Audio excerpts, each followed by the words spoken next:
Olá a todos, bem-vindos à quinta aula do curso de Processamento de Língua Natural.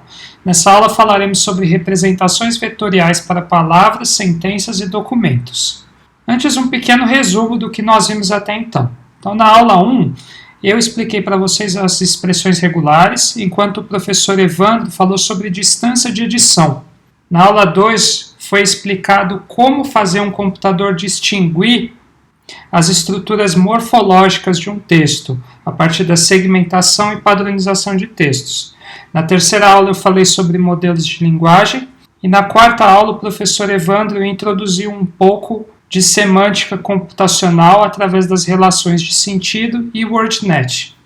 Bom, e o que essas 4 aulas têm em comum é que tanto palavras, sentenças e documentos até então foram representados de maneira discreta, ou seja, através de símbolos, sequências de caracteres pré-estabelecidos. Então, palavras, por exemplo, foram representadas pelos tokens, certo? A sequência de caracteres que as representam. Sentenças, por sua vez, foram representadas pelo conjunto de palavras que compõem aquela sentença na ordem adequada. Contudo, essa representação discreta, simbólica, através de palavras, não é adequada em algumas ocasiões no processamento de língua natural. Uma das ocasiões na qual representações discretas não são adequadas é quando nós vamos utilizar um modelo de PLN que ele só trabalha com representação contínua, ou seja, com números. Logo, nesses casos, palavras, sentenças ou documentos, a estrutura linguística que a gente vai servir esse modelo, ela deve ser representada numericamente. Então, aqui eu tenho um exemplo na figura. É um modelo de aprendizagem de máquina, ele recebe como entrada a palavra bus. A representação discreta dela, ela é convertida numa representação numérica, com essa série de números. Isso é dado como entrada para o modelo, que faz uma predição, também numérica, que depois é convertida numa representação discreta. Então, essa é uma das ocasiões onde a representação discreta de uma estrutura linguística não é adequada. Além disso, a gente pode ver alguns problemas quando a representação do significado de palavras é feita da maneira discreta. Então, na última aula, o professor Evandro explicou que o significado de palavras pode ser estruturado a partir do relacionamento entre elas e também com o que a gente chamou de synsets, que são representações discretas de um significado.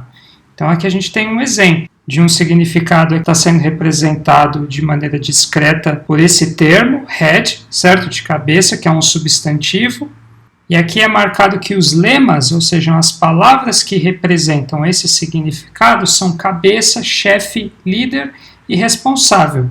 O que acontece é que quando essas relações de sentido elas são representadas de forma discreta, elas são absolutas, ou seja, elas existem ou não.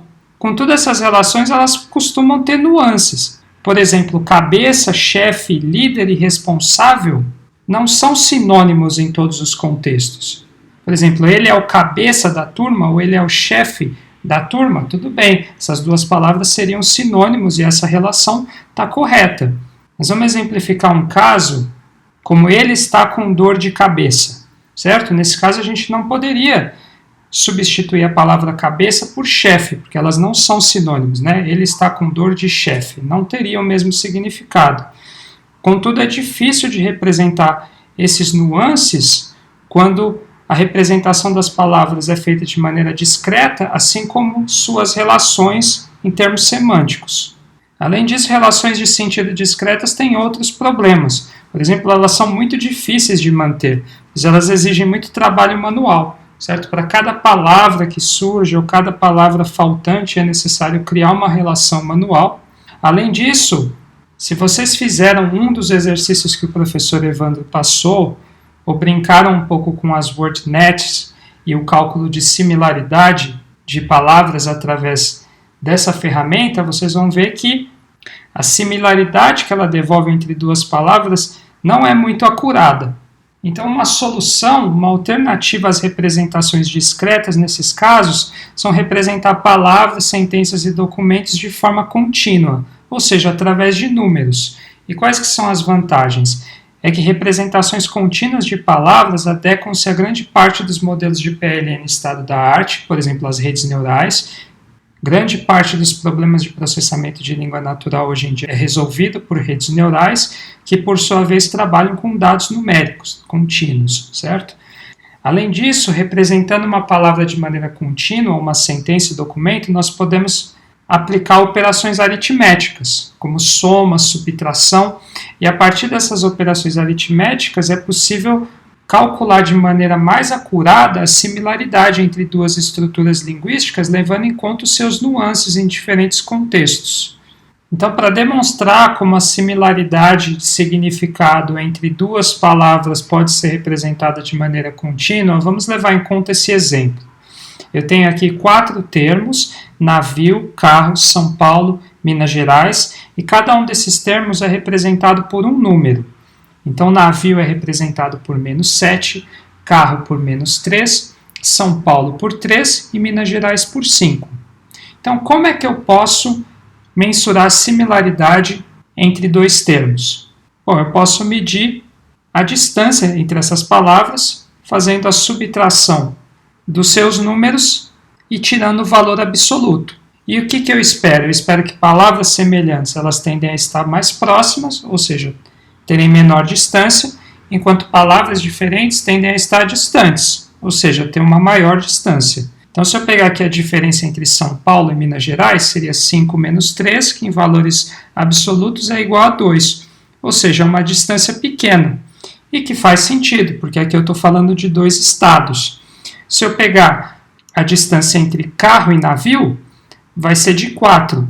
Elas também estão próximas, porque são meios de locomoção, mas essas duas palavras não estão tão próximas quanto São Paulo e Minas Gerais, que se encontram no mesmo nível, certo? São estados, enquanto que carro é um automóvel e navio é um meio de locomoção, mas marítimo. E eu sei que meios de locomoção eles não estão tão próximos de estados, e isso é refletido também na sua distância. Então, se eu pegar a distância entre São Paulo e carro, vai ser de 6, enquanto de Minas Gerais para navio vai ser de 10, certo? Vai ser um pouco maior, até porque Minas Gerais não tem saída para o mar. Então, navio não seria uma palavra tão próxima de Minas Gerais quanto São Paulo. Então, essa é a facilidade que eu tenho de mensurar a similaridade entre estruturas linguísticas quando eu tenho uma representação contínua, porque a partir de operações aritméticas, como uma subtração, eu posso medir a distância entre elas e saber o quão próximas elas são de maneira bem granular e não tão absoluta quanto de relações de sentido discretas, que ou existe uma relação ou não. Aqui eu consigo mensurar de uma maneira mais granular.